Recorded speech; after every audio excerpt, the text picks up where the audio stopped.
Hello cine files, welcome to truthful review. ഇന്ന് നമ്മൾ review ചെയ്യാൻ പോകുന്നത് റീച്ചർ സീരീസ്. നിങ്ങൾ തമ്മിൽ കണ്ടതുപോലെ ജോണി വിക്കിൻ്റെ അച്ഛനാകാൻ കഴിയാൻ അത്രയും കൽപ്പുള്ള ഒരാളുടെ റീച്ചർ. അദ്ദേഹത്തിൻ്റെ ഏകദേശം ജോണി വിക്ക് പോലത്തെ ഒരാളാണ്. ഫൈറ്റ് ചെയ്യാനും അടിക്കൂടാനും ഇടിക്കാനും അതുപോലെ സ്റ്റണ്ടെല്ലാം ഭയങ്കര ആറ്റിറ്റ്യൂഡും എല്ലാത്തിനും ജോണി വിക്ക് പോലെ സാദൃശ്യമുള്ള ഒരാളാണ് റീച്ചർ. പക്ഷേ റീച്ചറുടെ കഥ ജോണി വിക്കിൻ്റെ കഥയിനേക്കാൾ കോംപ്ലക്സ് ആണ്. ഇതിൽ കുറേ ത്രില്ലർ ഉണ്ട്, വിചാരിക്കാത്ത ട്വിസ്റ്റ് വരെ പലതുമുണ്ട്. ഇതിനാകെ 3 സീസൺസ് ആണ് ഉള്ളത്. ഇപ്പോഴും റണ്ണിങ് ആണ്. ആദ്യത്തെ 2 സീസണിൽ 8 എപ്പിസോഡ് വീതം ഇറങ്ങി. മൂന്നാമത്തെ സീസൺ ഇപ്പോൾ റൺ ചെയ്തുകൊണ്ടിരിക്കുകയാണ്. ഏകദേശം 6 എപ്പിസോഡ് ഇറങ്ങി.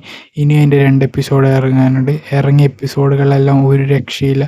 സ്റ്റണ്ടും അതിലുള്ള ട്വിസ്റ്റുകളും ടേണും അദ്ദേഹത്തിൻ്റെ ജീവിതത്തിൽ നടക്കുന്ന ഓരോ കാര്യങ്ങളും അതിനെ ത്രില്ലാക്കി കൊണ്ടുപോയി. ഇതൊരു ആമസോൺ പ്രൊഡക്ഷനിലുള്ളതാണ്. ഇത് പിന്നെ ആക്ഷൻ വെബ് സീരീസ് ഇഷ്ടമുള്ളവർ തീർച്ചയായും കണ്ടിരിക്കുന്ന ഒരു മസ്റ്റ് വാച്ച് ഐറ്റം.